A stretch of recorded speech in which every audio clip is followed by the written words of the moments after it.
Oh, I have the option to leave meeting. Run. Run now. Quickest meeting ever. So hello, everyone. For people who don't know me, there are some people on here I do not know, which is fantastic. My name is Francisco de Salamanca. I am a Pelican in the West Kingdom. I've been running events for about 20 years now, give or take, and I've pretty much run just about every single style of event that we have. I am currently the Autocrat, or one of the co-Autocrats for West Frontier War. I am the emergency deputy for the kingdom as well.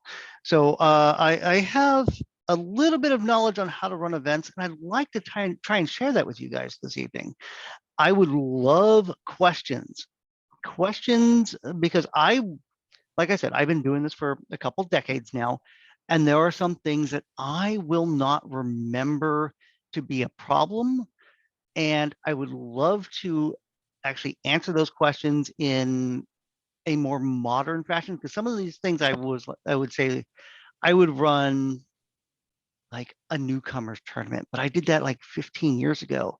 But I'd like to give you some little bit more information on how to do it today with the modern rules and restrictions of the society. Are there any, I see a couple of people that are here that I know are running events soon. Do you have any questions for me to start with? And then I can get the ball rolling. And feel free to unmute. My question. Oh, go ahead, Sarah.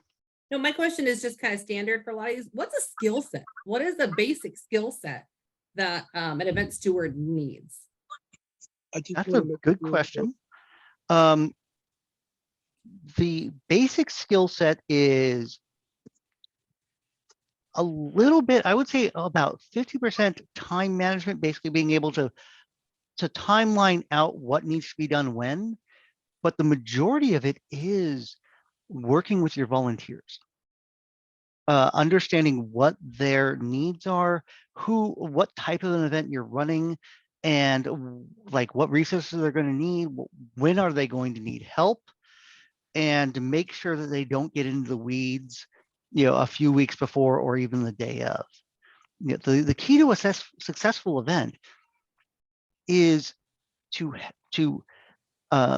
make sure your volunteers are doing what they need to do, and make sure that they have the support that they require for the event. You can't do everything. I've tried. You cannot do everything. You can't run the event yourself. I'm going to let you guys know that right now. If you think you can, you cannot. There's all sorts of little minutia. You're going to need help that you're going to have to be able to delegate to. And that's one of the other things you're going to need to learn, is that delegation is key to a volunteer event. Do we have another question? I heard there was a second person that chimed in besides Sarah. That might be me. I was curious when it comes to the insurance that I think you get it off the SCA website, and unfortunately it's been such a long delay between the times that I did Autocrat last year. Mm-hmm. You fill it out. Yes. And you fill it out per the contract from the site. That's what was never really clear, is that where are you getting the information on that insurance form? Once again, another very good question. So when we're talking about insurance, that is an important part of running the event. There are certain event sites which just require a proof of insurance, where you can get that. It's accessible on SCA.org. If you need help finding it, your seneschal, or your seneschal, your principality seneschal, your kingdom seneschal, depending on what level of event you're running, should be able to find that for you. I mean, if you give me 2 minutes, I can probably find it myself, and that will give you the proof of insurance. Now, if you're having to order a insurance with specific verbiage, that is on the contract, and what it will say is it'll have a paragraph that says, say, like the 33rd Agricultural District of California, San Benito County, San Benito Fairgrounds, comma, it'll just keep on saying comma, are, not liable for, horses kicking you in the head or something like that. And it'll be in the verbiage of the contract itself. And what you do is you basically copy and paste that section of the contract, put it into the form. I don't actually know, they don't have a form. You basically just open a Word document and basically, put down the numbers, or, they not the numbers, but they have a specific order in which they want you to put down the information, and that's a lower section of the thing. Now I really want to find it because I'm kind of curious what they actually have. I think I actually just got it. Do you want me to? I could probably try and forward it to you, but you're exactly right. It's got like 1 through 12. Yeah, and so you it's open not up a Word doc. Yeah, it's not a fillable form. You have to basically just open up a Word document, fill it out, and Okay. send it in. Okay. And now there is some new news on the insurance. When ordering insurance now, the price has gone up, and the price has gone up. It's going to be as of May 1. This email went out today, a little earlier today, and it's going to be, instead of $50, it's going to be $75 for a normal event. There are some other things that they tack on, like golf carts. We don't use golf carts in the West Kingdom for our events. If you're running an inter-kingdom event, you have to factor that in. It's like another $75. However, the big jump in price was for equestrian events. Typically, it was only $50 additional dollars to get a equestrian rider on your, like an EQ rider, which is it's a large animal insurance policy. It's not just equestrian. I looked this up a few years ago because someone wanted to have camels on site. And what it is it's a large animal rider for any animals over 400 pounds that are on the property. So if you're holding an event at a pig farm, you can get some rather large, pigs. If you have cattle on the property, you might need to, put in for this equestrian insurance policy. Places like the sheep ranch, we don't need it. I've never seen a 400-pound sheep. I definitely have not seen a 400-pound emu. So we don't have to deal with that problem there. However, that new fee for that event, or for that for equestrian stuff, is $200 instead of $50 or $75. That you're going to need to factor into your expenses for your event.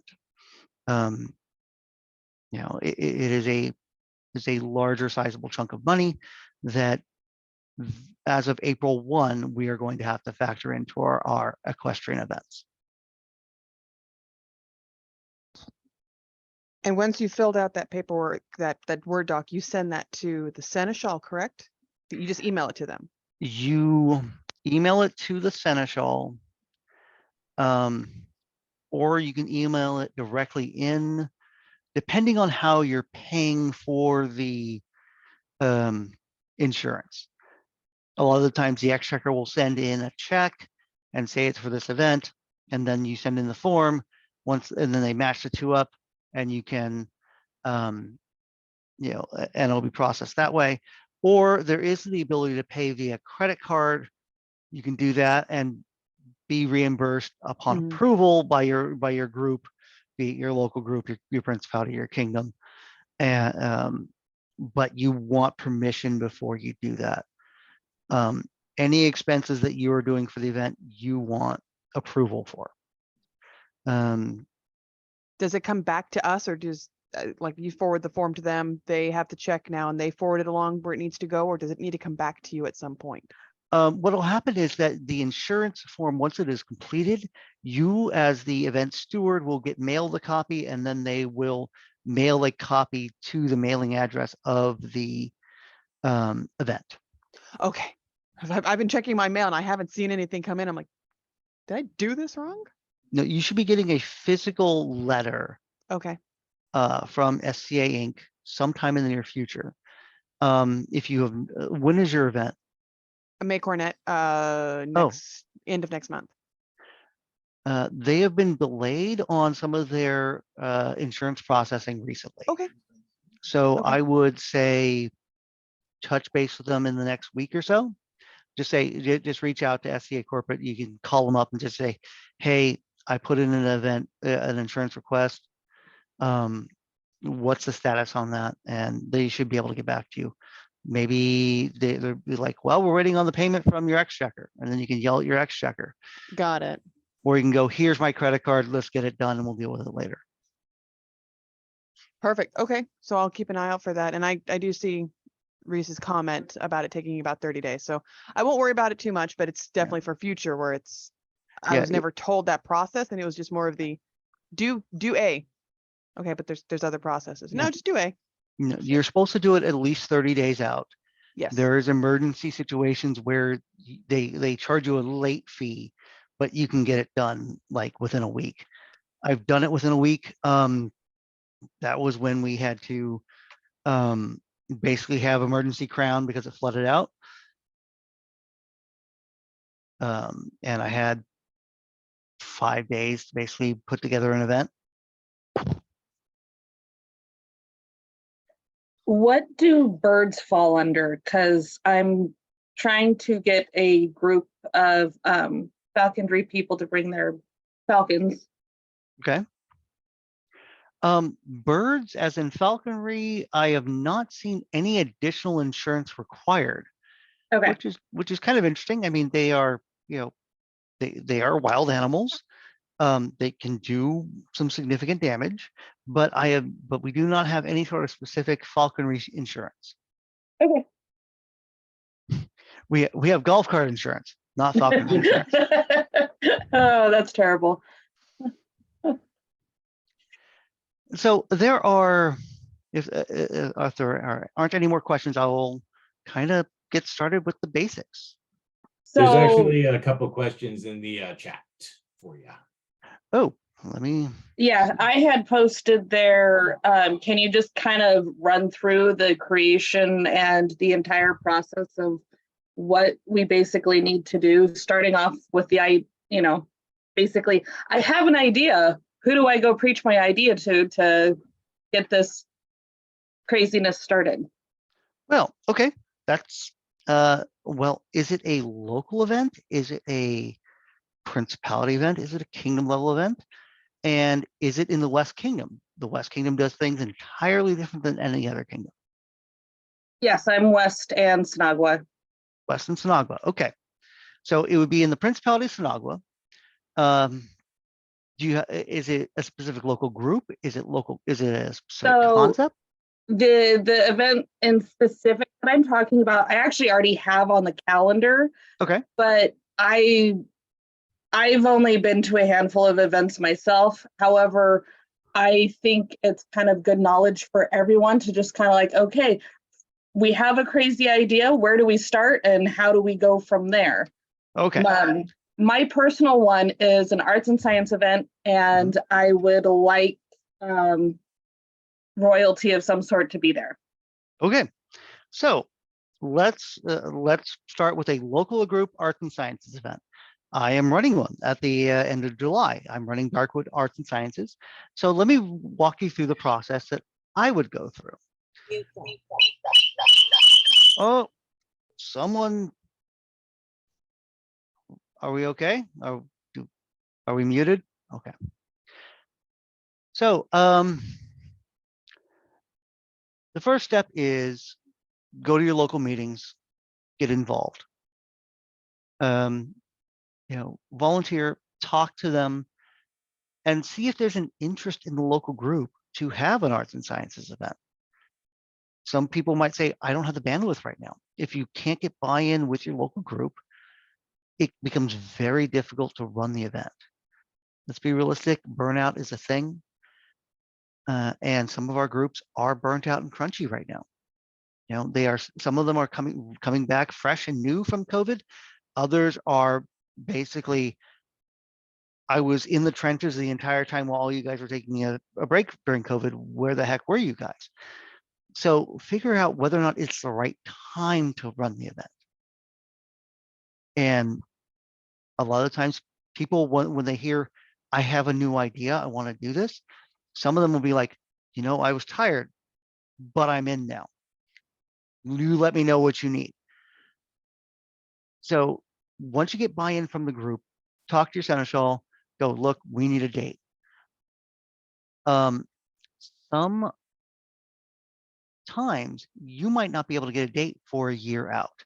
And when I say that, the kingdom calendar is a little finicky.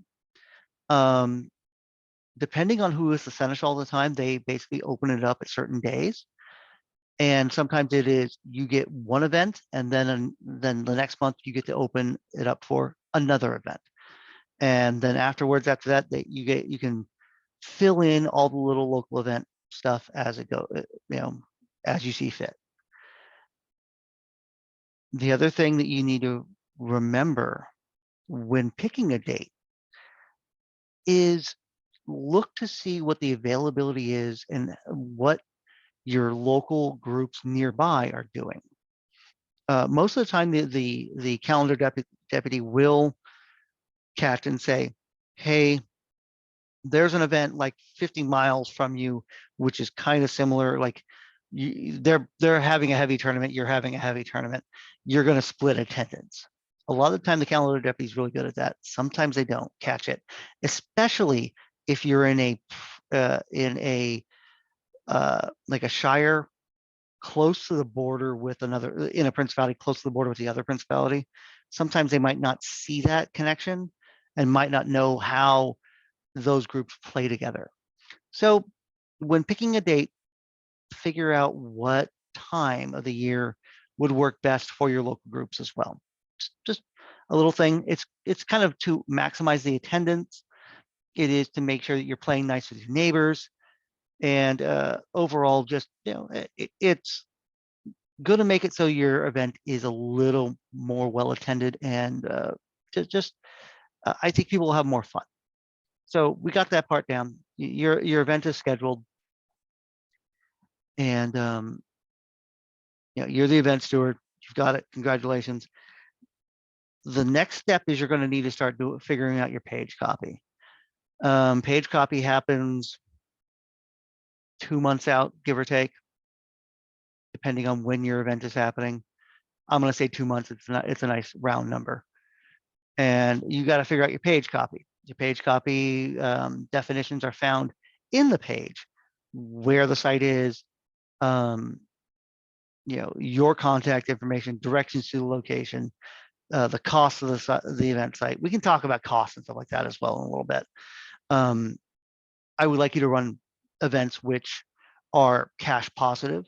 I'm not saying you have to make a lot of money, but I would like to make sure that any event that you're running is not running your group into a deficit. I have done my best over the decades to make sure that I am making at least a little bit of money for my group every time. There have been a couple occasions where it hasn't happened. I admit that. A lot of that has to do with, like, it was a downpour. We had,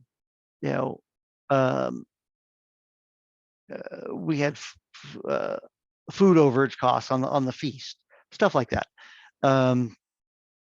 But we'll talk about costs, stuff like that in a little bit. And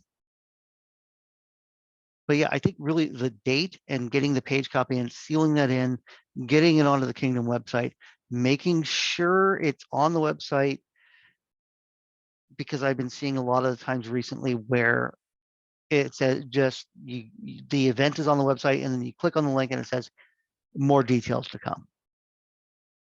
Well, that doesn't help out the people who are not on Facebook. And even the people who are on Facebook might not see the event link because the Facebook algorithm is horrible. So the backup is always to go to the Kingdom website and get the information from there. And if you are not finding it on the website and you're not seeing it in the page, if you download the page, I'm going to be realistic. Not a lot of people are actually downloading the PDF of the page. It's, you know, I don't think I've downloaded it in over a year. I utilize West Kingdom website. I utilize the Facebook calendar. It's normally more up to date than what we had to put in the paper 2 months ago. But it's still required.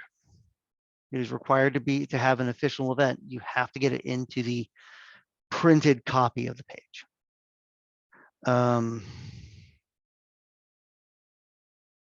So once you get to that point, you've got to, do you have a site? It's a better question. Next question, do you have a site? Hopefully the site got drowned this past winter. Okay. And we're actually looking for January, so I've got plenty of time to plan all the things. Just remember, and- January is very cold, very wet. Yes, we are inside. We are looking at the Veterans Hall in Placerville. And then I'm going to go talk to 2 or 3 locations about being a backup if the Veterans Hall is not refurbished and not drowning by then. Okay, perfect. You know, that is always a big factor of if you're holding an event early in the year, whether or not it's going to be a viable site for that day. So yeah, every site I'm looking at is an inside, no questions asked. We're inside of a building. perfect. You know, that's why we have, you know, March drown. You know, Yes, you know, I was there this year. It wasn't that bad. but there are some years where we get absolutely flooded. Same Yeah. thing with White Shield. Some years we have great years, other years we do not. You know, we have an archery tournament in Darkwood as well, where some years the weather is perfect, other years it's questionable. So that's another factor you want to think about when you're you know, planning your event.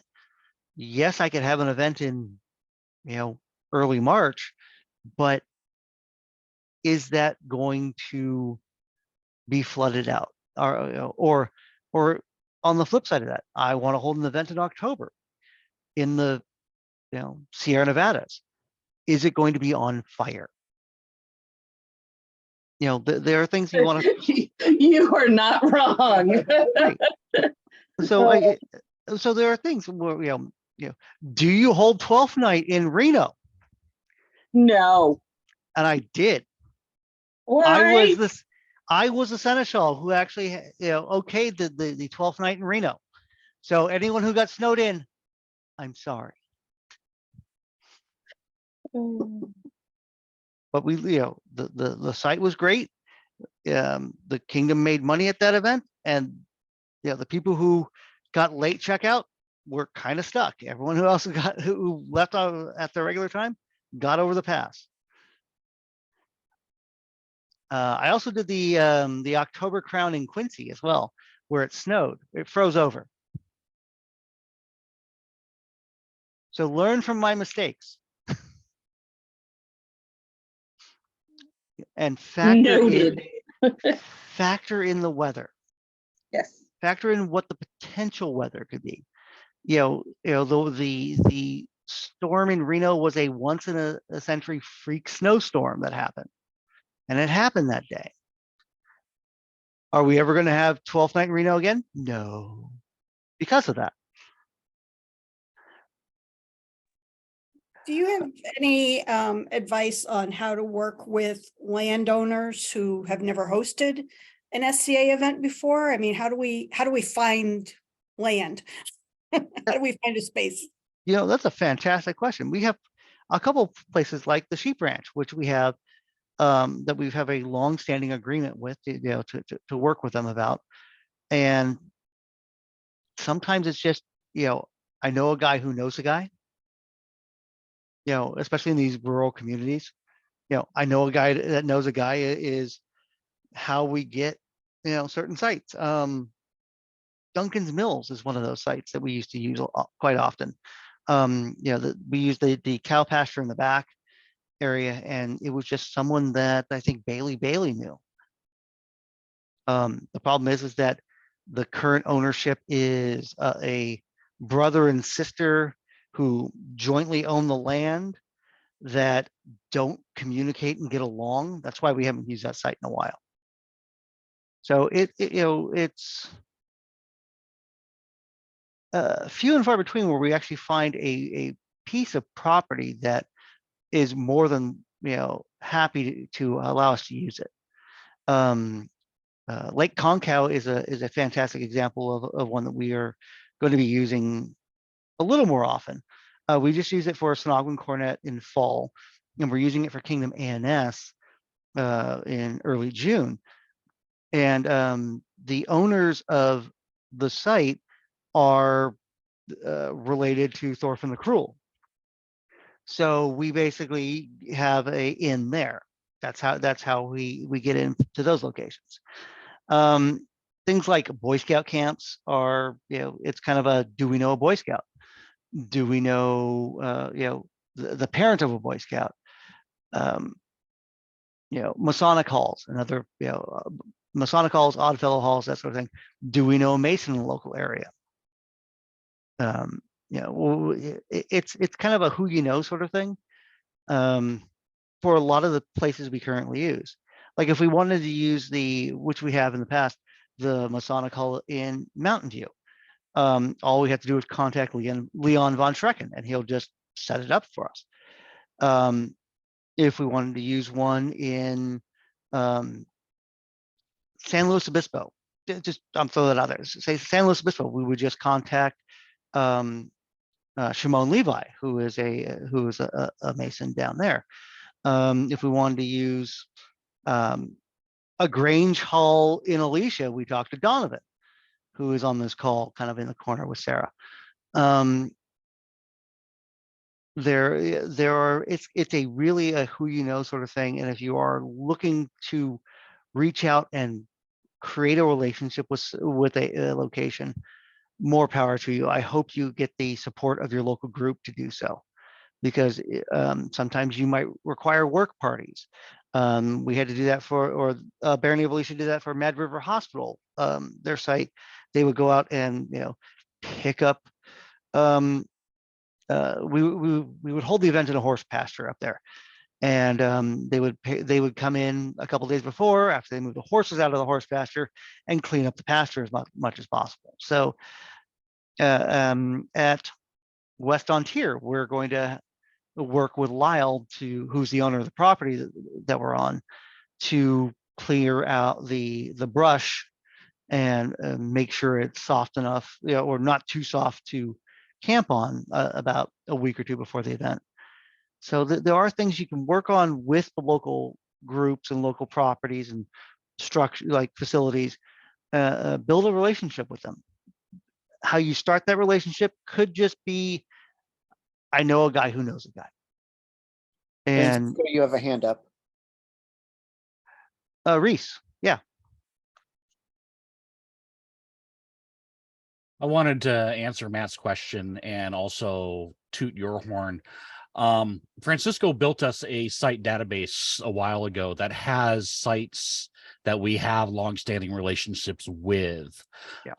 I built an app for Sonogwa to do Google Map searches of that database, and I will be building one for Kingdom to make it just easier to give you a more visual way of finding sites that we've used. That also includes the contact information, updated costs for that site, and so on and so forth. As much information as we can gather. I've got a team that's actually working on it. Thank you, Reese. Yeah, I put that together, oh God, probably about 10 years ago now. And it was originally just, I was handed a giant collection of pages, like paper pages, going back to almost AS single digits. And I went, well, what am I going to do with them aside from store them? And I went, well, let's start working on a database. Let's figure something else. I made this Google Doc. I would have to find it. I don't know where it's at the moment. I know people are using it, and I've shared it with a bunch of people. I have no idea where the current working copy is. I constantly use it, and we constantly update it. I can send you the current copy. Sure. I mean, I have backups. I have a backup from maybe 2020, but I don't have a current copy. But yeah, that's thousands of entries. Are there any other just questions in regards to finding sites?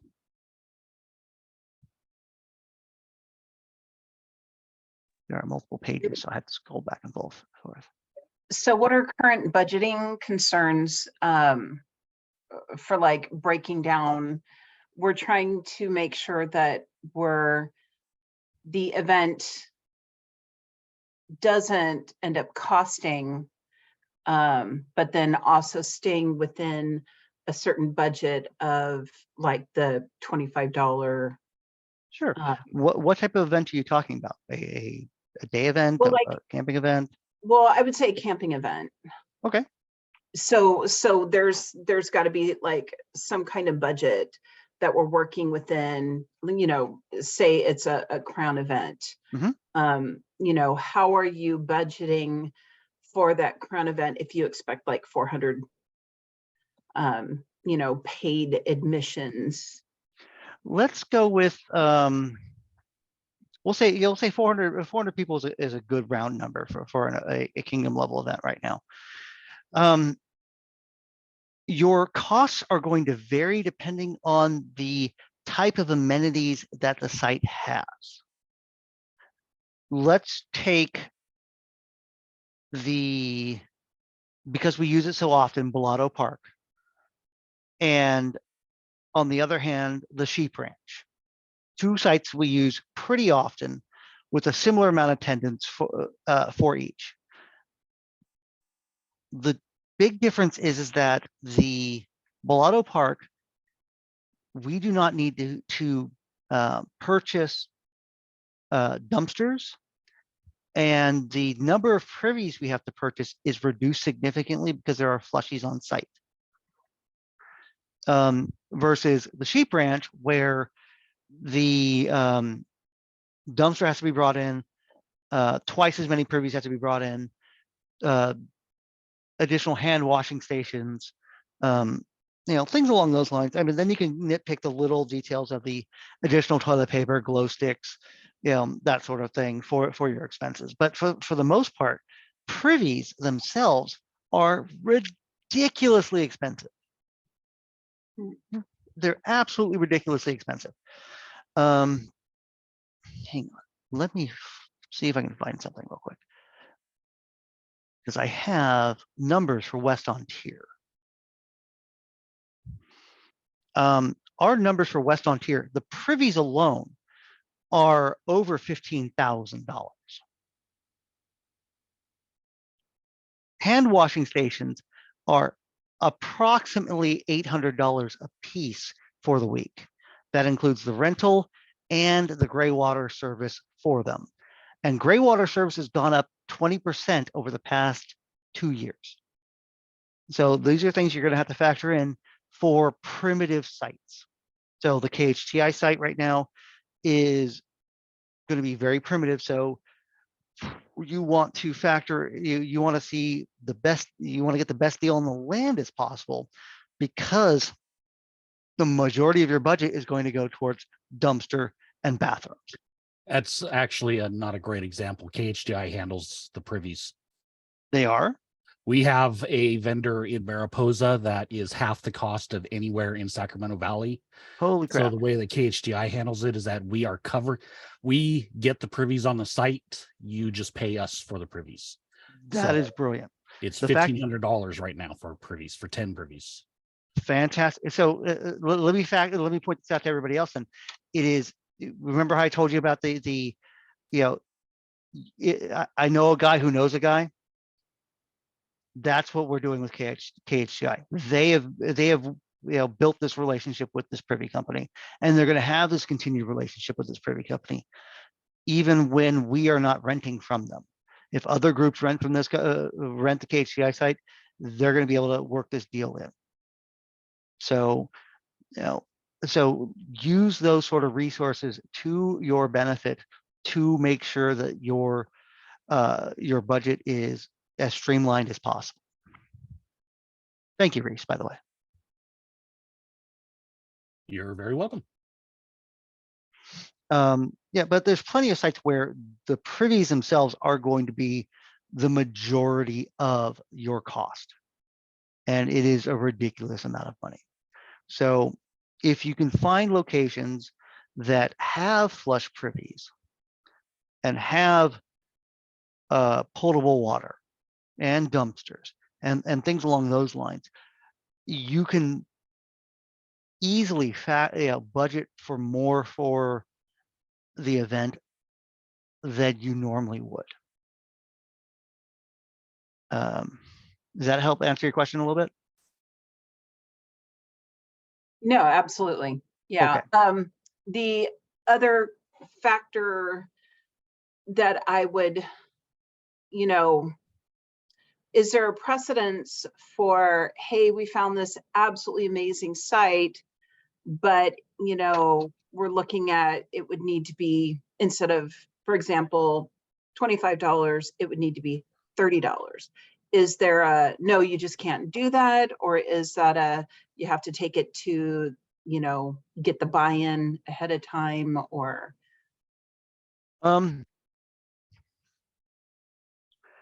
It's a very good question. I think it depends on the type of event you're running. If it's going to be a camping event, if it's counter scheduled against anything, like I said, going from $25 to $30 right now, just throwing it out there, is not going to break the bank for a lot of people, but some people might go, no, I can't do that. Or some people, if you give them enough notice, might go, yeah, I can do that. Thank you for giving me the heads up so I can budget for it. So if you're going to go with a high event cost, let people know in advance. Give people, if you can give people 6 months, that, I mean, they really can't start complaining when about not knowing about it. So it sounds like it's something where you would want to go to your seneschal and say, hey, I've got this site, what's your thought, and kind of, feel it out with them. And the seneschal and the exchequer, you're going to have to work with to manage the budget. Remember, the seneschal and the exchequer are the ones that are going to be signing your checks for the event site, paying the insurance stuff, paying for privies, etc., like that. You need to buy in from from them and your financial committee. For baronies, it would be your baron and baroness, typically, and your exchequer and your seneschal, and sometimes like a regalia officer or arts and sciences officer or something, depending on what the makeup is of your local group. I am part of the regalia office for budgeting in Darkwood because I'm the Darkwood arts and sciences officer, just to give you an idea. So it all depends on the makeup of your local group, but you're going to need their buy-in on this. So if you go, I got this site, but it might be $30 an event for the event. Some of your exchequer might go, oh, I don't know. What if we lose our shirts on it? Or some of them might go, okay, yeah, we got that in the budget. Go with it. It really does depend on the local group and its makeup and its budget. Some groups only have a couple $100 in the bank. Some of them have thousands of dollars just banked up. okay, thank you. Yeah. Let me think here. So let's go back onto that arts and sciences event topic. So you found a site, you figure out what, where it's going to be, when it's going to be. The next part of the event is basically, getting down to the nitty gritty of really organizing it. And I really highly recommend utilizing your local officers. Find a local officer who's like, oh, it's going to be an arts and sciences event. Let me talk to my local arts and sciences officer. Let me talk to my local Laurel. Let me get people involved in the arts and sciences community. And you utilize them to get me teachers for the event. So that's actually part of the problem. I am the arts and science officer, partly because the fact that we're so tiny at the moment. Okay. We are a shire, and we're that shire that is crunchy coming back from COVID. Okay. Uh, Give me one. Can I put a pause on this really quickly? I have a Yep. phone call coming in from my wife and she's flying in. I want to make sure that everything's okay. Can I come back in just like 2-3 minutes? We're counting. Okay. Sorry, guys. Give me 1 second.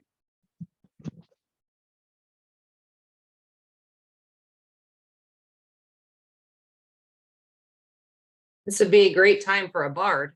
Maybe pause the recording, otherwise we'll start singing. I mean.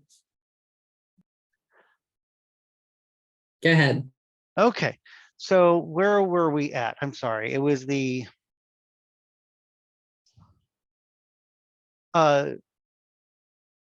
you're saying that there's a problem with fighting teachers as the ANS officer. Okay.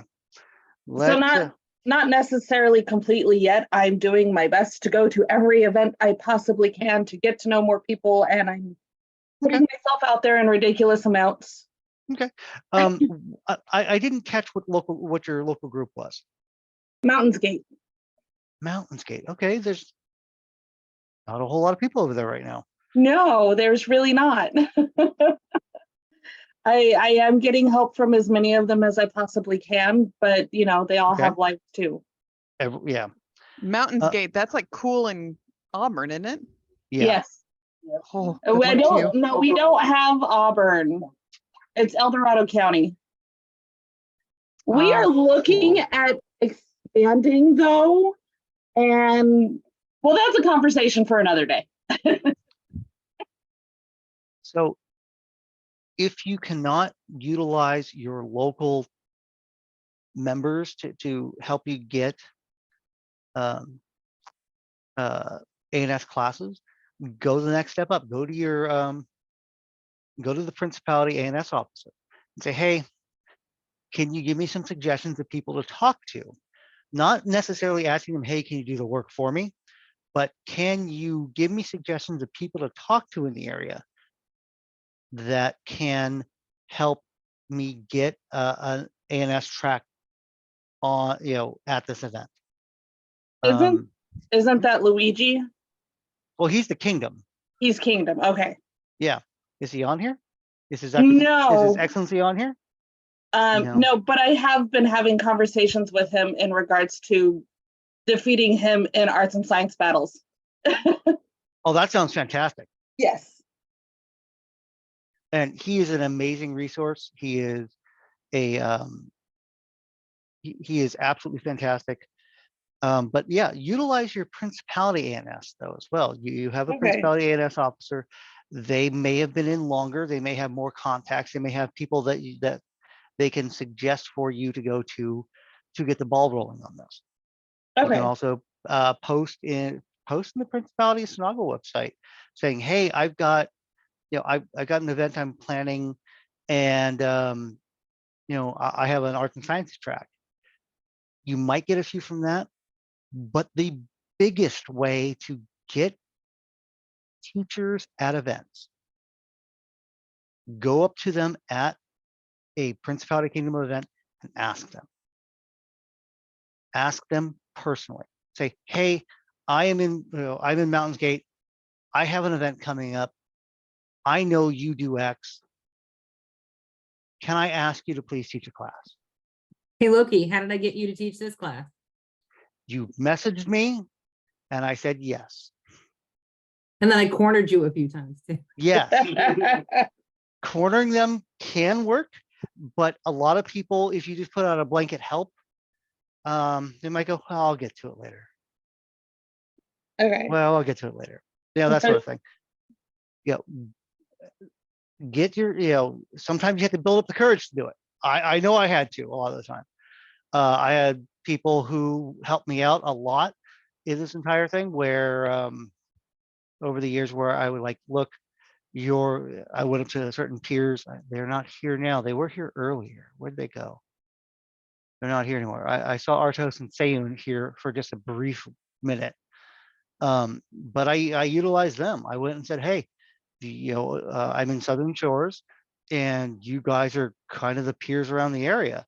And there's a Tina right now. She's here. And I talked to Arson Sayun and went, okay, cool. You know, I need some help. And they just went, they gathered as many people as possible. Hello, you're not muted.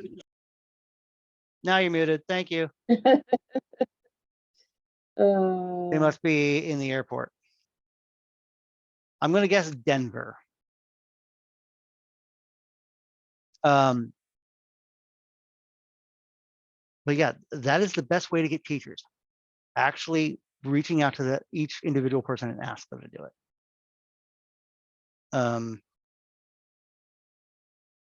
I have like for West Ontario War, I have a couple of different people on ANS staff right now.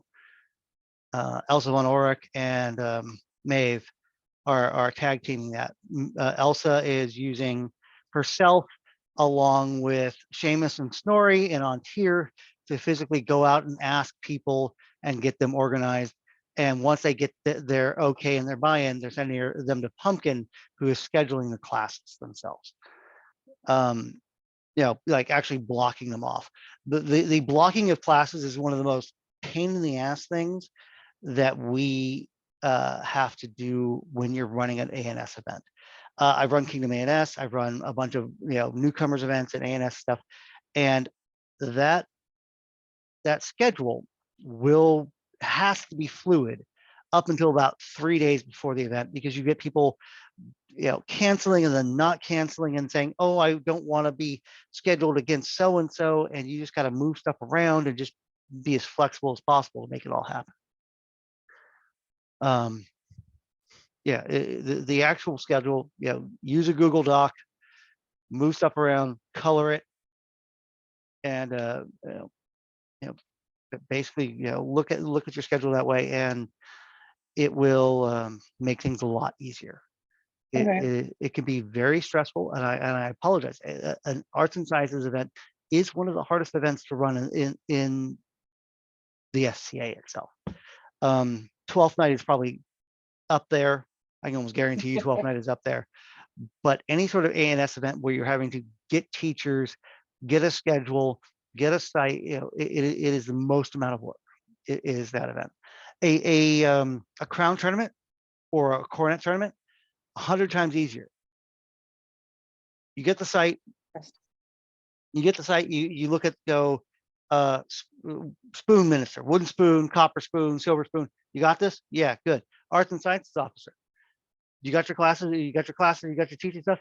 Good, perfect. Earl Marshal, you're running the tournament? Good. And then you don't have to worry about any of that. Then it's done. Arts and Sciences event where you're having to make sure that everyone gets there on time and they have all of their stuff.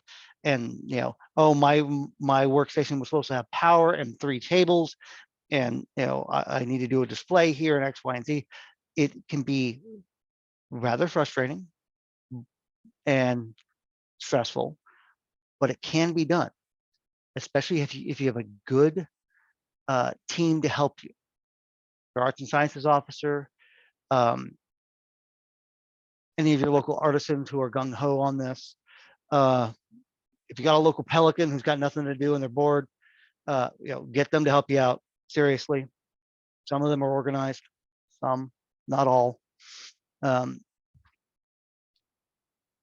And I think you can make a great event. If it's going to be, did you say January? So it's going to be indoors? Yes, it's January, we'll be indoors. That means you don't have to worry about finding pavilions for the classrooms, which is a bonus. Just make sure that you have power for the rooms, because some of them want to do slideshow displays or other things like, I don't know, carved gemstones or something like that. And they need a power outlet. Every building that I'm currently looking at should have multiple power locations as well as privies available for us. Perfect. And hopefully cheap. Excellent. If not free. Are you planning on doing any sort of feast with that? So one of our Shire members actually she's done a feast for us this past year. And I asked if she'd be willing to do food, actually teach food. Mhm. And I spoke with her about that food being basically lunch for everyone. So Okay. it's an earlier class and you teach the people, but then everyone gets to eat what you cooked. Okay. Let's touch briefly on feasts when you're doing an event plus feast. So stuff like White Shield, Boar's Hunt, investitures, that sort of thing. When looking for a feast, a location with a kitchen, one of the things you want to look at is the layout, and is there going to be enough counter space? They could have a ton of burners to cook on. Is there enough space for 4 people, maybe 5, to operate cleanly in a kitchen? Anything smaller than that for a SCA event gets a little crowded, gets a little crazy. A lot of these places with kitchens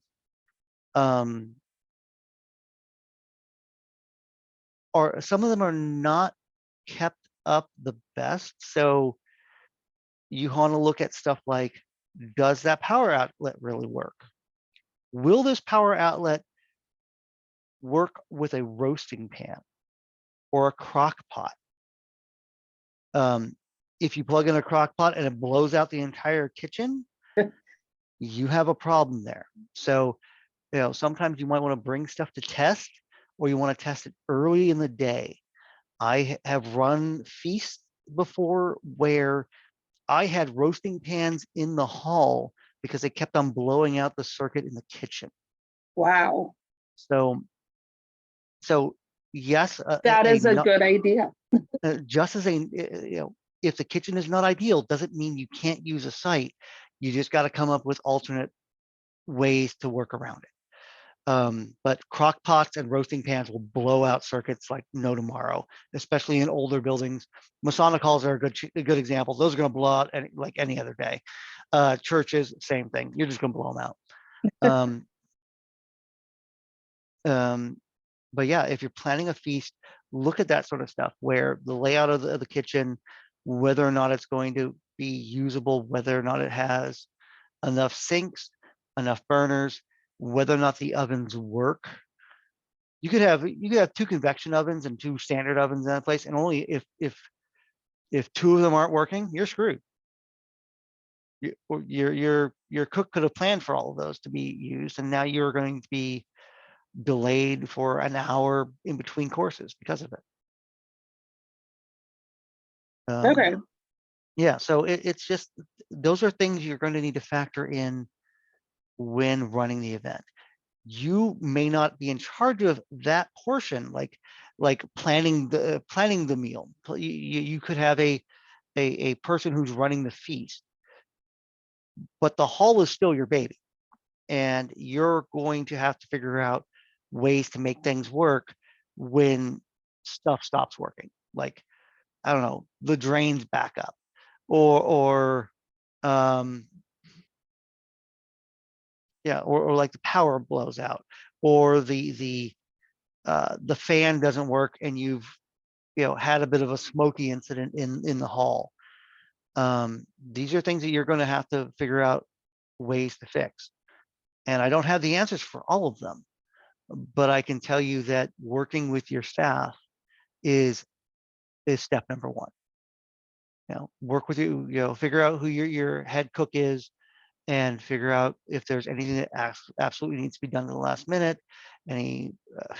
Hell, do you need to go home and get a barbecue and bring it over, and you're going to cook part of the dish outside? Done it before, it happens. So it's something you want to think about if that is something that might need to happen. Okay. Yeah. So the classes themselves, is going to be a difficult thing.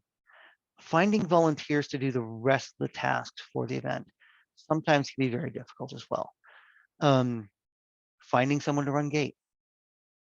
It can't be you. If you're running the event, it can't be you. That's actually, it's in Corpora. You as the event steward cannot touch the money. Our seneschal said that he basically has to be available for gate. Him or the exchequer or a constable for part of it, someone who is on the financial, on the checkbook typically has to be at least there for gate resolution. Okay. But if you can get a local constable to run the gate for 95% of the day, you're good to go. Get seed money. Usually our exchequer is happy to. You can have the exchequer write a check to whoever's going to be running gates so they can get seed money, or the exchequer can, the exchequer can get you seed money. But talk Okay. to them about it. I highly recommend when you're plotting out your event costs and the ticket price to be in increments of 5. Don't make your people count. Don't make them do math. I remember when the event site was $8 and we would be off because a constable couldn't count, or a $1 bill stuck to the other dollar bill and would be off like $4 and we have no idea why. Okay. So increments of 5, it's great. It's easy. People like that. It means you only need to get 5s as change as well. Makes sense. I will honestly admit that I've done something. I'm going to admit this right now. I'm going to admit this on camera, recorded. There was an event I ran recently where we forgot to get seed money. And so I went, before I got to the event site, I went over to my local Chase Bank, went to the ATM and went, this ATM dispenses 5s. Perfect. There you go. Went up to the exchequer and said, here's here are, what is it? It was like $150 in 5s. Boom. Here, I want you to count it. I want you to confirm it with me. This is my own personal money that we're using as seed money because we had issues. And so, yes, you're not supposed to break the rules, but sometimes in an emergency, we can do these sort of things. Just like the event site flooded, we went to an emergency event site. If you want, we could talk about that sort of thing too. If you have to change event sites at the last minute, which sometimes happens due to fire, flood, plague, I don't know, zombie apocalypse. The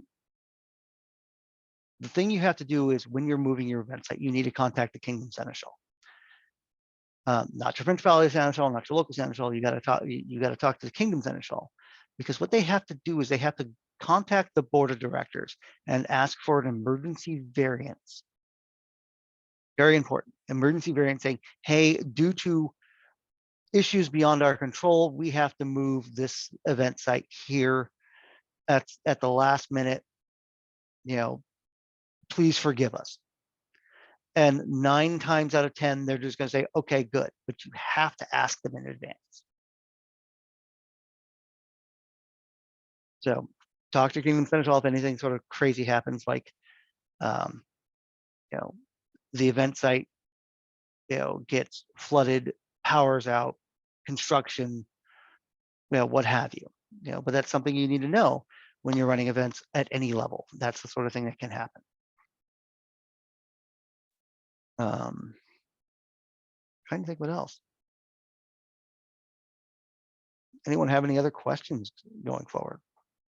Because I don't know I exactly where to have 2 start. questions if you have time. Hey, Demir, I got time for you. All right, question 1. How do you feel about the controversial proposal to make people legally change their name to Stewart before becoming an event steward? Oh man. Hold would the F up, what? I mean, it would give you a good warning label. Let's say that. Just like Pelicans wear medallions and they are warning labels. I think Stewart would be a good name. That was a Wait, joke. why can't we just wear a shirt that says questions taken here, God help you? I mean, I normally wear a shirt before autocrating the event or event stewarding the event that says, let me drop everything and work on your problem. Never mind, I want that But- one instead. All right, But I'll my give you mine.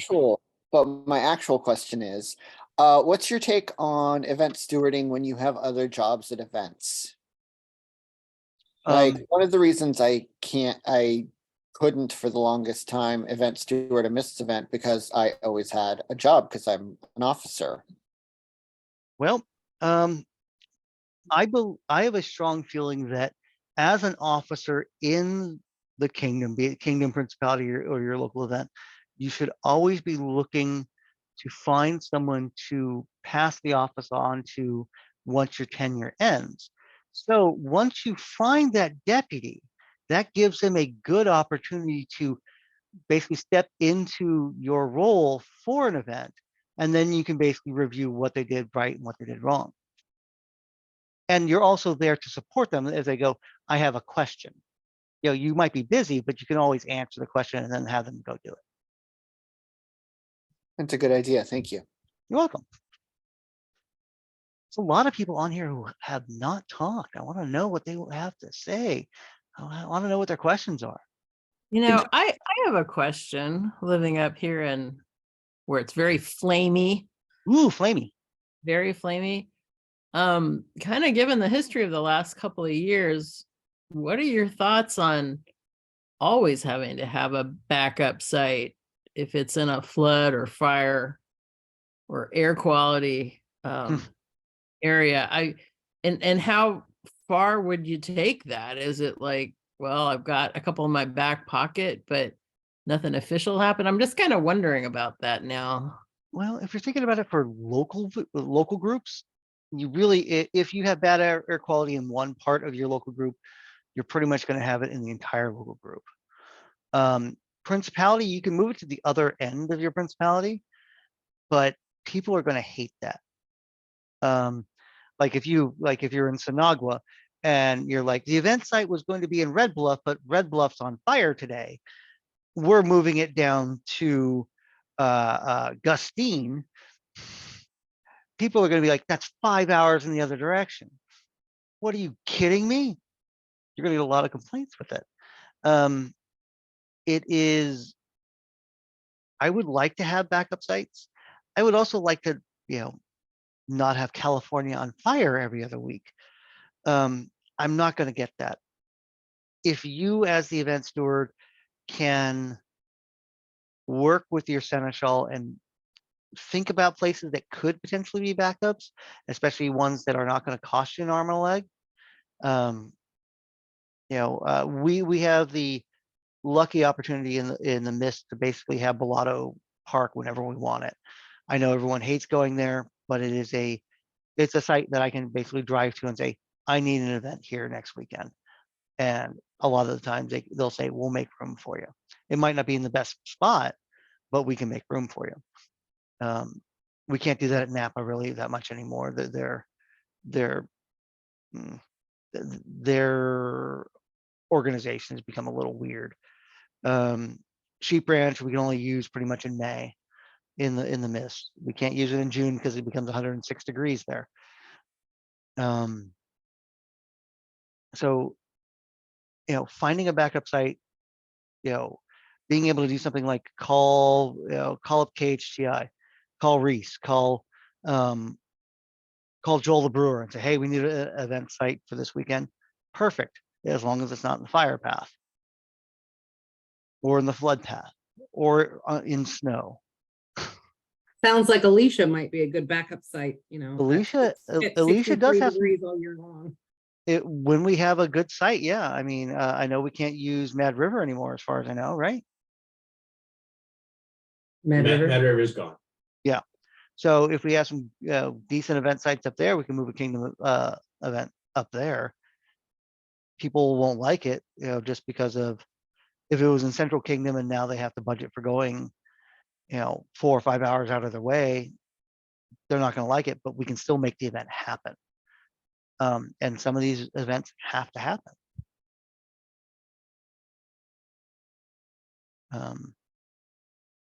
I don't think that entirely answered your question, but I don't think I have a great answer for it. I apologize. Alessandro posted there that they're here to learn a bit more how it all works and how they you can help like streamline things from their end. If you want to elaborate, and maybe Francisco can answer your question. Hi, Alessandro. Hello, just a moment. Yeah, no problem. Start my video. Ah, it found me. Yay. You're here. You exist. Oh, I've been listening the whole way through. Yeah.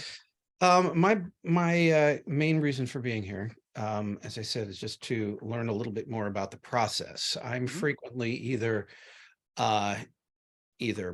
bringing a group of people, or in what I usually do, I wind up either setting up for a bardic, or I wind up having the choir to perform someplace, and just trying to understand how things operate for those of us, those who run these events and plan these events. Maybe something that I can do to, if I realize what's going on, it's like, is there something I can do to tell my people how this all works and explain these things to them? Sometimes, the excrement does hit the rotary ventilator, and I'd like to be helping out rather than in the way. Well, first of all, let me say thank you for organizing the choir and bringing them out to events. There have been some events where I didn't expect you guys to be there, and you were, and it was amazing. And it gave us, a time where we had a chance to do things in the background while you were performing. You kept the audience entertained while we were paddling like mad in the background. And sometimes sometimes that is what you can do to help. I mean, yeah, well, I've certainly stepped in at court's delayed for something or other, and it's like, well, let's grab some bards, let's grab some singers, let's grab some jugglers, let's do something. And that is some of the biggest help that we can get, is keeping the people involved and wanting to come back. So thank you very much for doing that every time. You're very welcome. I'm happy to do that. That's what I do. Yeah. So, even though I am technically a Pelican, I am not your kind of Pelican at all.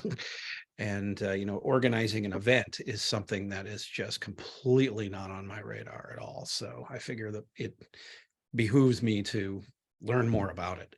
There are many types of Pelican, just like there's many different types of artists. So, I mean, there's, we each have our own warning label, and yeah, mine's a big loot on my back. That's a good warning label. Never piss off a bard. They'll make a song about you. Mm-hmm. We can make you famous. How do you want to be remembered? Exactly. Famous or infamous, your choice. Yep, exactly. I mean, the fact you are bringing people in and organizing them on that level really shows that there are other ways to make an event great.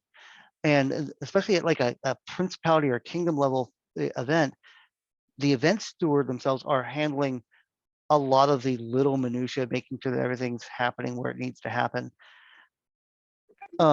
Making sure that the officers themselves have what they need. And those are, in all honesty, those are on my chair, so I kept moving it vectors, and so I put hers back on her, and then I put mine on. Gina, you're unmuted again. Yeah, I saw. There we go. I'm guessing they're in Denver right now. Golly, I hope so. They're flying back. They should be back here a little after 11 now. Where was I at on this one? Sorry, I get distracted easily sometimes. Kingdom and principality level events are a lot easier for kind of the smaller parts of the event. You can assign, there's going to be an A&S display here, and that's there. It's just going to be it's there. It exists. The wooden spoon competition's over here. The Wreath of Athena competition's over here, and those get run by officers. You give them the space, they do their thing, and it's absolutely fantastic when that happens. The marshals, they do their thing. The rapier marshals, they do their thing. The archers, they go out in the middle of nowhere and do their thing. And but it's the little things where when we're doing stuff like, we're waiting for the awards to be finalized and Demir to stop freaking out over the crown changing up their awards list at the last minute and stuff like that. That's when the bards get a chance to shine, and they get a chance to sit there and entertain, and that always makes the event better. And it's not something we plan. It's not something that as the event steward we can plan. But when the music happens, it makes things a whole lot better, and we always appreciate it. Well, hey, sometimes a stage just appears. Yeah. I'm not sure how I can say you guys can streamline it. We just try to stay out of the way. That's pretty much. And when the inspiration happens. The moment for music is magical. Well, thank you. I really appreciate that. Thank you. You're welcome. Lash, you turned the camera on. Do you have a question? Yeah, well, one saying thank you for doing this, and my plumbing partner, as I call you. Yeah, I mean, there's no pipes that have burst today yet, so. I do have a question. So, how do you handle when you're doing a kingdom level event or principality level event, and you have officers who are assigned to do something and it doesn't happen, or you can't get information that you need until the last minute? How much should we be doing as event stewards, and how much should we rely on them to do? I mean, what is our role in relation to the officers? Because I've stepped on toes before doing an event and doing things that weren't my bailiwick. What I wasn't supposed to do was actually an officer was got mad because they didn't get to do what they were going to do, or the fact that if I set something up and they're like, oh, that's not how we do that. You're just the event steward. You're there to give us a space to do it, and we do it. Right. So how do you hit that middle ground? I would have to, if I was doing this class 10 years ago, I would have a different answer than today.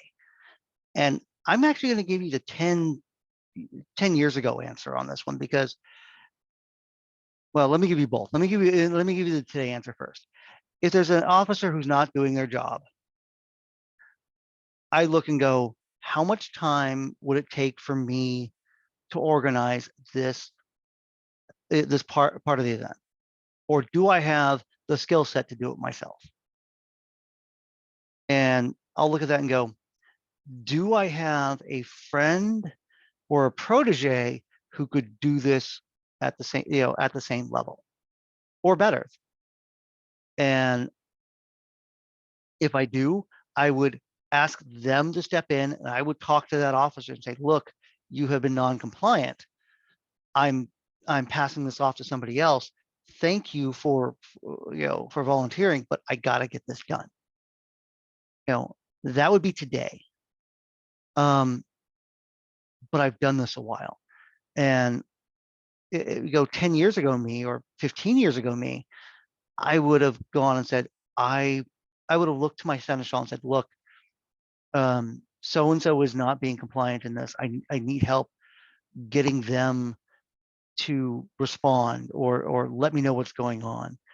And if the seneschal says, well, they're just like that, I would have to say, no, I kind of, for my own sake, I need to get them to basically tell me what they're doing and tell me that it's going to be okay.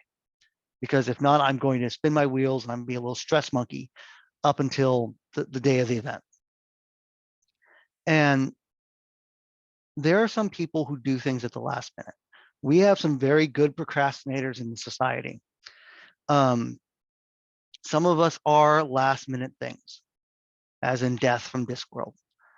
And we perform great at the last minute, and we do a fantastic job. And that drives event stewards absolutely bonkers. So it helps to know your staff.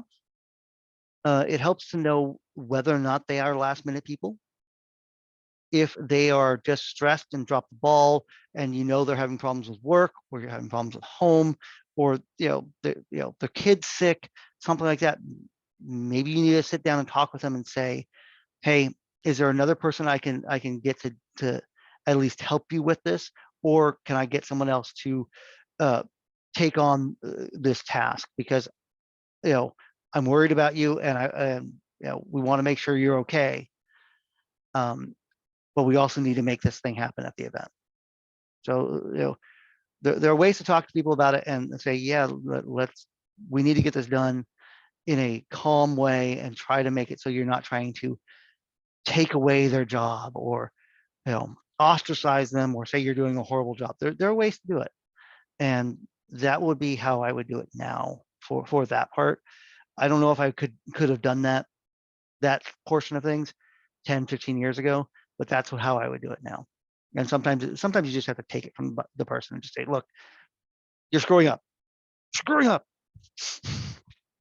And well, the main reason I was asking too is for other people, because I mean, you and me, we've both done a ridiculous amount of events of every shade. But it's also in the advertisement, in us putting it out there, whether it's on social media or by word of mouth or by copy, getting it out there and having all those things. The longer you have to wait for those things that you need to advertise, the less people are going to be engaged about wanting to go. If you can't get, if you can't get any information on, whatever, on making widgets, and people want to make widgets, they're not going to go if you're not making widgets. Yeah. The social media aspect of it is frustrating. Sometimes you make that post, you get there, or you get them to make that post, and because of how the algorithm is on Facebook, people don't see it. So you have to get more than one person involved in spreading this information. Sarah has done a fantastic job on spreading it to multiple different, especially for this class, in multiple different forums. And hopefully it hits the right people. So sometimes you can't just post on, the West Kingdom, Facebook page. Sometimes you've got to go to the principality pages. You got to go to the local group pages. It's like how we used to do privy copy, like privy posts and announcements during court. We don't get a chance to do announcements during court anymore about your events. It's it's sad. Sometimes it was a good shtick to get people involved. Like when I was doing jingles, years ago, we would come in with bells. We would throw bells at people. We would goof off. We would have call and response stuff going on with people, in court, and it got people involved. It got people interested in the event. And sometimes that sort of commercial is what you need. It's really sad that we don't get a whole lot of opportunities to do that in courts anymore. Challenge accepted. Yeah, I mean, if you know a guy who knows a guy who can get you onto the court schedule, I'm not talking to anybody here except for Demir. That guy right there, he's right there. He's probably listening. We'll see. Good luck. Why don't we have them anymore? Some courts have gotten too long. Demir might have a better answer for that, actually. There is not a specific reason or policy. We can't put anything on unless they come to us and tell us that they'd like to announce it in court. So that's the number one answer. Often the event steward doesn't want to get up in front of other people and just gives us the basic information, and that's not as compelling as a personal appeal can be. So as Francisco said, it can be that court is really long and we just need to cut where we can, but there is no policy against it. So if you have something to pitch, go ahead and shoot your shot, and I'll ask the royalty and we'll see if we can make it happen. On that note, Demir, I really hope that's something you talk about in your class in the next, I think yours is a couple months from now. Some things like that when we'll talk, I hope you cover. Can do. Spoiler alert, he's teaching a class.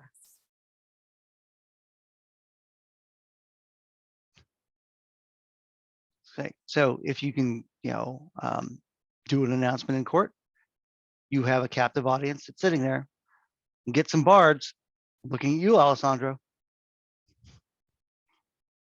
Who, me? Right. Make noise in court? Oh, I don't Exactly. know about that. I mean, or you could just, even if you as the event steward are not, are who are averse to speaking out in crowds, I'm a Pelican for hire. I can go up and make an announcement. Grab me. There you go. I'll make noise. I'm sure Addison would be willing to make some noise. She doesn't mind standing up and talking to people. I was just going to say, if you want to get people's attention, I can make an ass of myself to showcase anything. See? I do enjoy that part of it. See, there are ways to promote your event in a way that will get people interested in going. And that is a rather important part in running events. If you look at the Kingdom calendar, we are jam-packed. There isn't a single weekend on the entire calendar where there isn't something happening in the Kingdom. I typically go to approximately 30 to 35 events a year. And that's 2 to 3 weekends a month. And it is a breakneck pace. Not everyone is up for that. I mean, I'm going to be taking a break after July just to take a couple months to just slow down a little bit. Not stop, but slow down. And so if there's an event that you're going to that you can get your event promoted at, I would say do it, even if it's not normally in your area. So like if you're running an event in the Miss and you're going to an event in Sacramento, you still might get people to come down. They might be like, yeah, that's something a good event. I got a free weekend. I'll go. So, I mean, build up the hype for the event if you can. This sounds stupid, but it's the if you build it, they will come sort of scenario. And sometimes it works. I mean, I've had events where I was like, I'm expecting 20 people here and I get 130.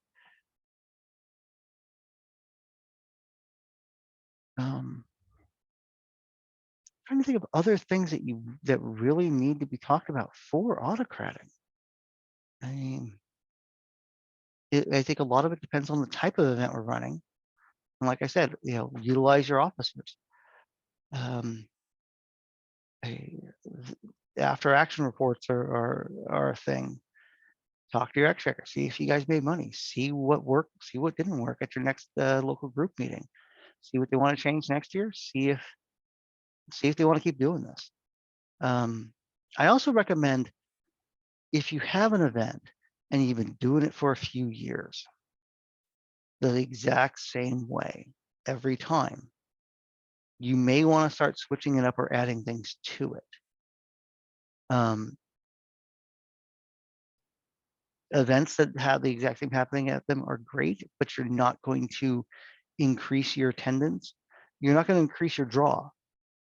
So, if you're doing just a fighting event, like a newcomers tournament or a warlord, like a warlord or a baronial champion event, that's great for heavy fighters.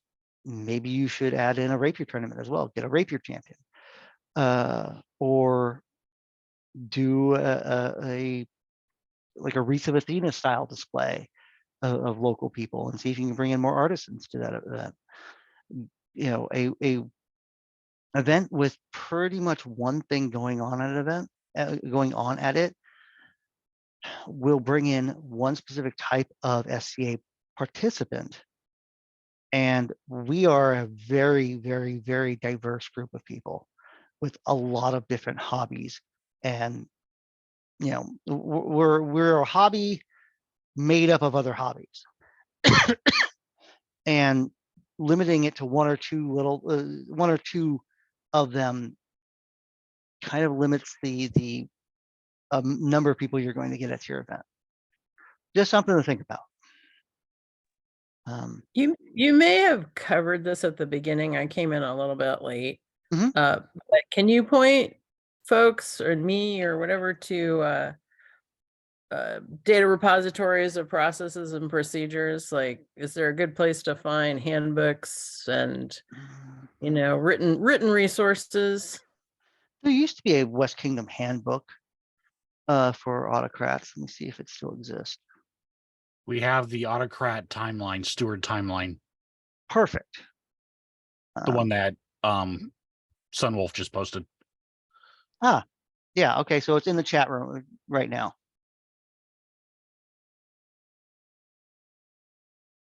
Can I touch on advertising really quick? Sure. So going back to that, utilize the social media and the comms team. It is literally what we are here for. We will get your event out to as many social media pages, emails, whatever. It's what we do. It's what we are built for. It's what we have gotten the commendation from the BOD for. The society right now is actually building their communications team based on how the West Kingdom works. So it has been a lot better. And those who know me, you know I am a prolific spammer on the Kingdom and on the Principality pages for events and stuff. Can you make my event a TikTok? You would have to talk to Bella about that because that is her bag. See, we can do TikTok as well then. Yep. Or me, that's my bag too. There And we go. Sarah, yep. See? But, you know, there are ways we can, you know, expand our reach. All you got to do is think about it and we can make it happen. You know, even if you're running a local event, your Kingdom officers are here to help you.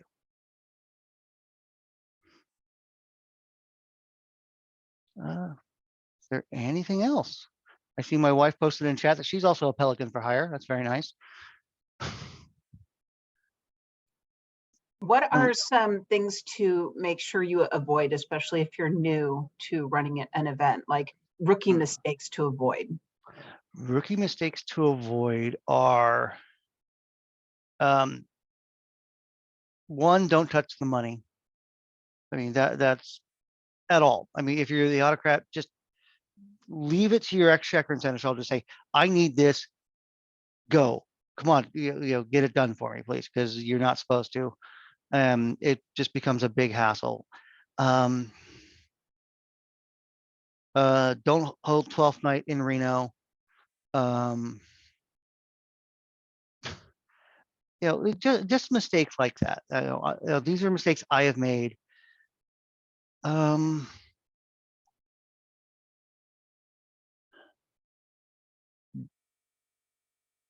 Don't wait. Like if you have an event with a specific type of food in mind, this is a weird one. This is more of a food, like a head cook sort of scenario, but occasionally you have to deal with this. If there's a certain type of food that you want that is seasonal, make sure that it's in season for the event you're running. There was a, oh God, it was a turnip carving competition years ago. We're gonna do a turnip carving competition. It's for a harvest feast. And we were like, okay, it's a couple days before the event. We can go buy the turnips. 12 stores later, we found enough, but they were like really off season, 4 times the amount they should have been. Just, you know, little things like that. If, you know, make sure that what you're doing is in season. Because then it messes up your budget. You know, it might be 20, 30 bucks more, but that does add up on some things.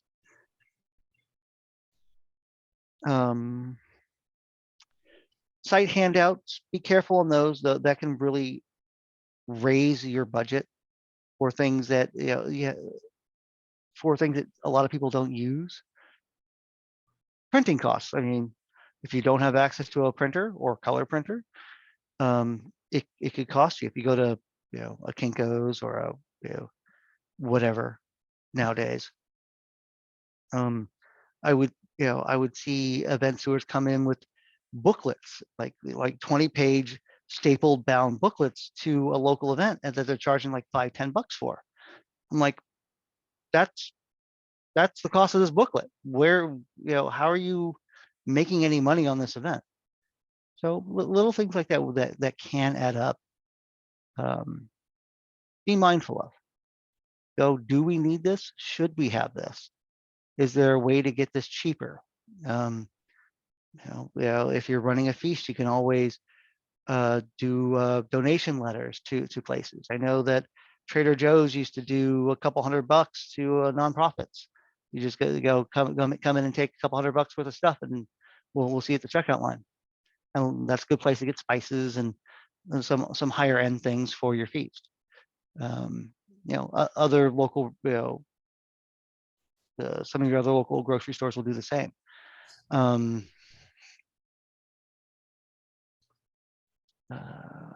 Yeah, I'm trying to think of other things that would be a known mistake or hang up or something that I can think of off the top of my head, which was just kind of a rookie move. Can't think of anything right now. And the other question is, if you're very new and you want to find a mentor, how would you tell that person to go about it? First, talk to your seneschal. Almost everything is talk to your seneschal, because they are a person who's typically established in the organization. They might not have all the answers, but it's always a good resource to start with. Talk to your seneschal. Second one, talk to that person with that pelican on their neck for something like that. Find your local bird and say, how do I do this? Or you've been here for 20 years. What's the pitfall with trying to ask this sort of thing or get this thing done? And most of them will say, okay, this is how it goes. They might not help you out all the way, because not all of them are the same type of pelican that I am. Many different types of pelicans, as Alessandro pointed out. Oh, I see the point of Rue saying make sure there's parking for royals, but also ADA people. Okay, we could talk about that in a minute too. Parking, yes, parking lash. Site tokens. Site tokens are great. They're not required. They're good gifts. They're good thank yous. They're especially good for newer people coming to events. But don't break the bank on them. I mean, if you're spending more than a couple bucks on each one, there could be a problem. Like, you could do work parties. You could do A&S events in your local group to make them, which is great. But really, do not break the budget on your site tokens. And parking and accessibility is a fantastic one to talk about. Not every site is accessible too. Trying to think of a good site that, I mean, Ed 11 was kind of accessible. You had to hike in all of your gear. You can talk about KHDI with that one, because we do not really have ADA accessible parking at the moment. You do not, but your actual ground is really nice though. The ground is nice and soft, and I could probably get a wheelchair over it if I needed to. But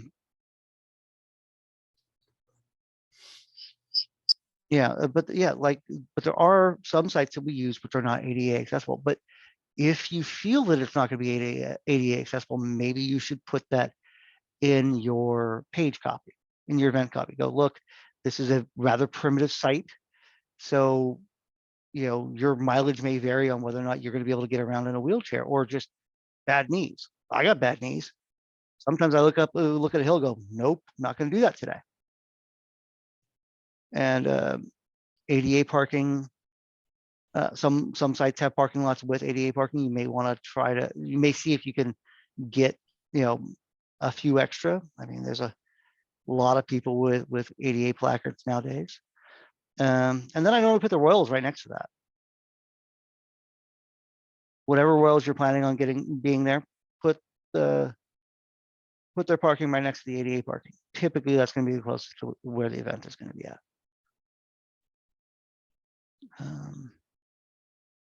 Best parking was Red Bluff. I agree. Can I chime in here for just 1 second? Yeah. I know, I believe Revna was talking about wanting royals to attend. Mhm. Don't just assume that they know about your event. Literally reach out directly and ask them or their head of court, invite them to your event. Mm-hmm.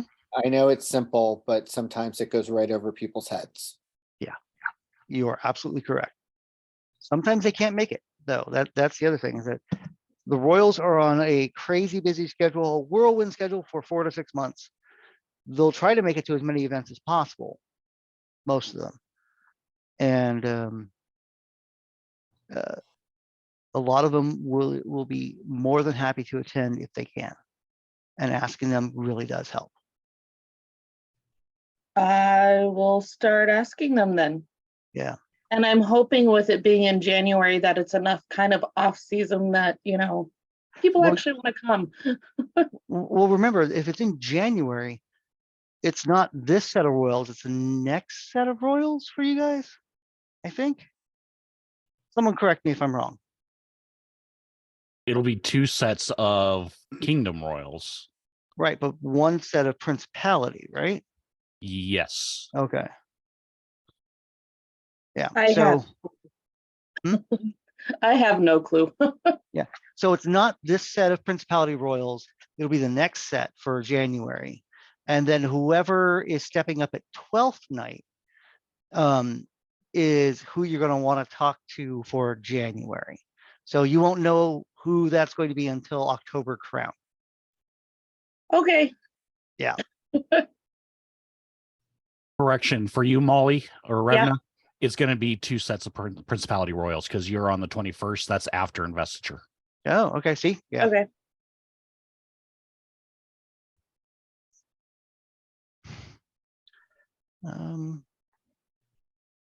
Any other questions? I can't think of anything off the top of my head that else needs to be covered. But if anyone has more questions, I will sit and chat for as long as you guys want.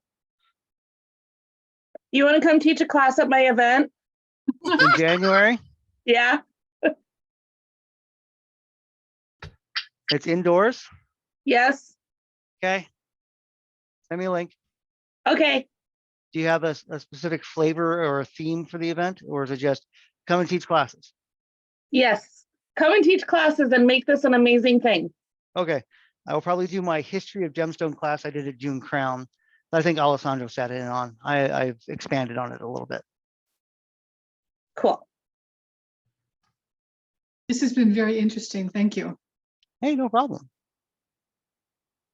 We've gone almost 2 hours now. Are there any more questions? And if not, we can probably call it a night for people. Sorry, How my about, mute went crazy, babe. How dare you?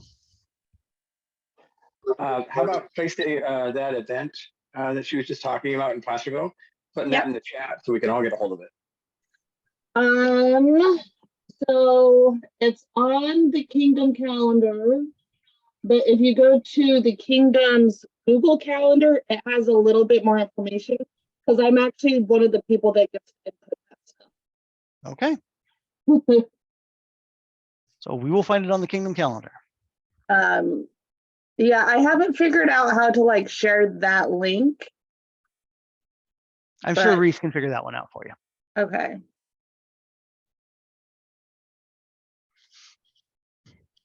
Yeah, he already has that "I'm on it" look on his face. If you see where he's not paying attention to anything, he just zoned in. He's looking at the thought bubbles above his head. Well, I'm looking up because the monitor that you guys are on is above me. So I have 5 monitors in front of me. So Got it. so the Kingdom Command Station.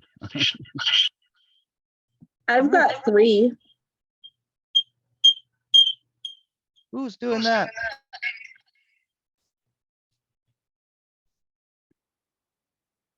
All right. If there's nothing else, why don't we call it a night? Thank you, Francisco. Hey, no problem, guys. And if you guys have any questions, please come see me at events. I mean, I don't think I'm going to be at Beltane, but I'm pretty much going to be at everything else. And I'll see you at the war. Coolness. Well, thanks, Francisco. No problem, guys. You guys have a fantastic evening, and I will talk to you guys soon. Good night, everybody. Thank Good night. you. Okay, thank you.